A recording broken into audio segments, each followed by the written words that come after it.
Sometimes you require a change of location to get your stuff done. Note to self, try to do this when the family's not home.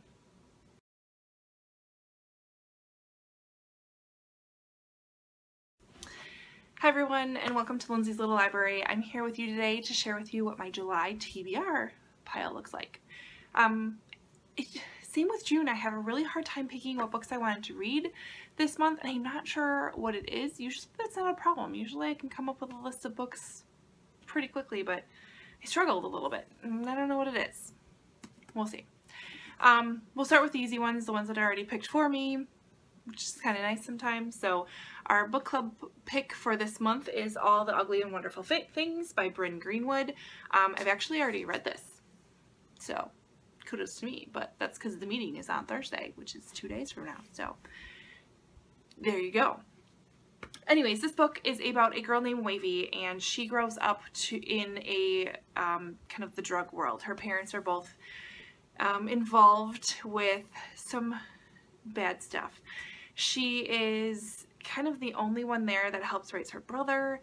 She's the only one that's basically there to take care of herself until she is out. I believe she was out watching the stars one night, and a man was driving by on a motorcycle and got into an accident, and his name is Kellen, and they kind of hit it off. They have this bit of a connection, even though he is a lot older than she is, but he kind of he feels bad for Wavy in the situation that she's in, and so he helps take her to school and kind of show her the right path to take, if you will.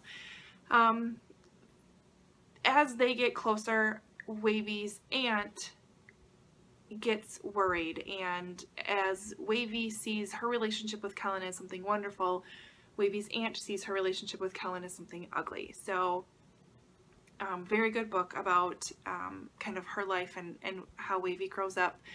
I struggled with how I would rate it at the end, and I can get into that in my July wrap up, but first book I'm picking up for this month. So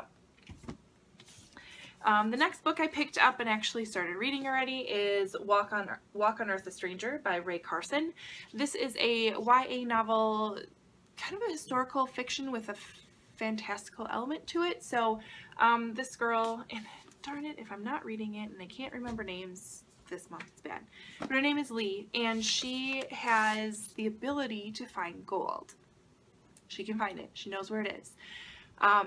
That's the little fantastical element in it. But a tragedy kind of strikes, and she's forced to set out to California. And this is kind of set during the gold rush, and that's when things started kind of heating up, and California became the place to go to look for gold.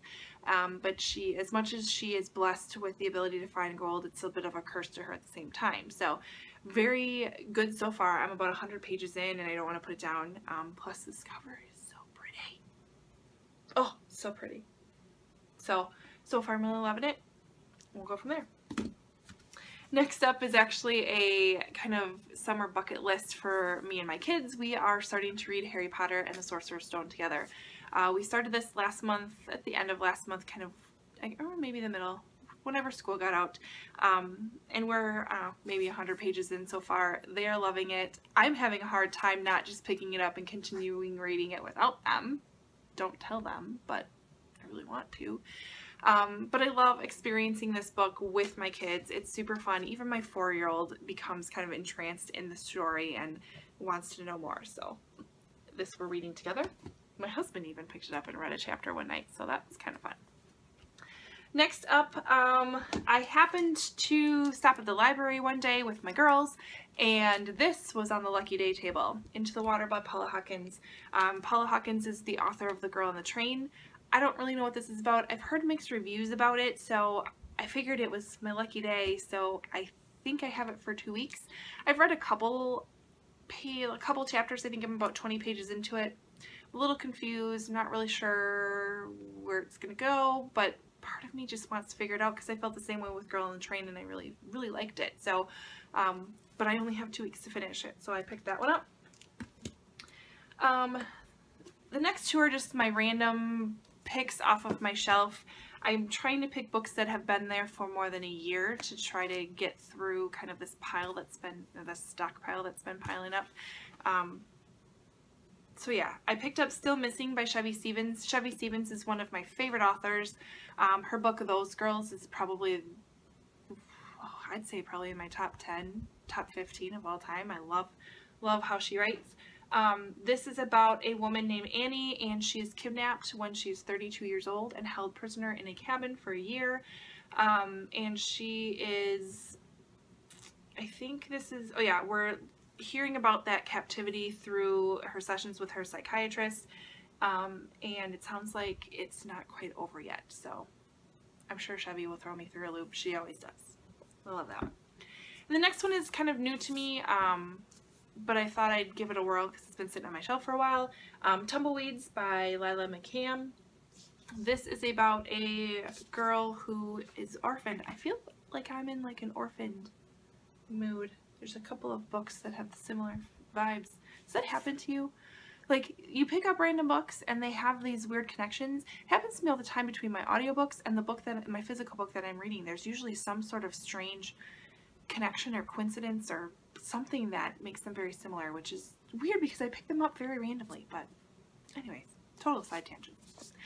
But Tumbleweeds is set in Texas. It's about a woman named Kathy, or wait, not woman, she's 11 years old and she's recently orphaned and she has to move to Texas from California. She meets a couple of guys and becomes friends with them right away, John and Trey, and I believe a little love triangle happens. It follows them through growing up, through their high school years, through graduating, and then brings them back together 40 years later. 40 years later? Something like that. But I like books like that kind of follow relationships from the beginning and kind of through time and how things change and how that goes. So it just kind of sounded like a good summer read to me.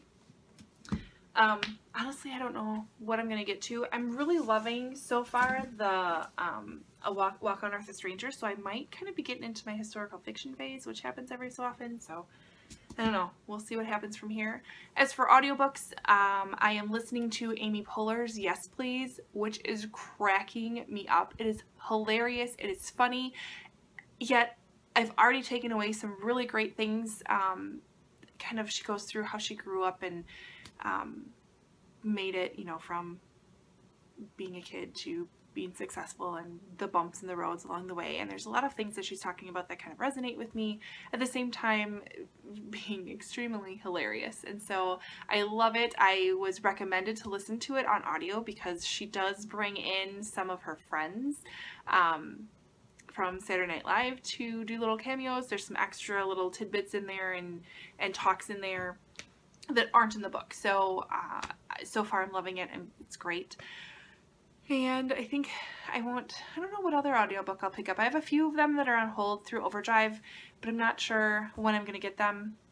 So one bad thing about Overdrive that's kind of making me want to go back to Audible, because very, very rarely do I find a book that I want to listen to and it's available. I always have to put something on hold. And like this week, I had 2 or 3 holds come available, and they only give me that for 7 days. I can't listen to 2 or 3 books in 7 days. It's kind of annoying. Some of them I can increase to a 14-day checkout, but I don't understand why you can't check them out for the month like you can at the library. It's annoying. I can go to the library and get CDs, but half of them are scratched up and they skip, and that drives me nuts too. So I love my library. I love to support it, but I'm just struggling a little bit here. At least with Audible, I know what I'm going to get. I can get what I want right away that day. I don't know. I'm torn. So we'll see. We'll keep trugging away and see what I pick up next. It's hard to kind of plan for things like that. So anyways, that's 7 books for the month of July. I'm not totally counting this fully because I'm reading this with my kids, so if I don't get through the whole thing in July, I'm not worried about it. It is what it is. We're thoroughly enjoying it as a family, and can't wait to watch the movie together too. So should be good. July should be a fun month. We've already been spending a lot of time outside. I find myself just sitting in the backyard, picking up my book while the kids play in the pool or run around. So far so good. And yeah. Let me know which of the books that I've shown you today sounds interesting, or if you've read any of them, what you think about them. What do you think I'm going to like most?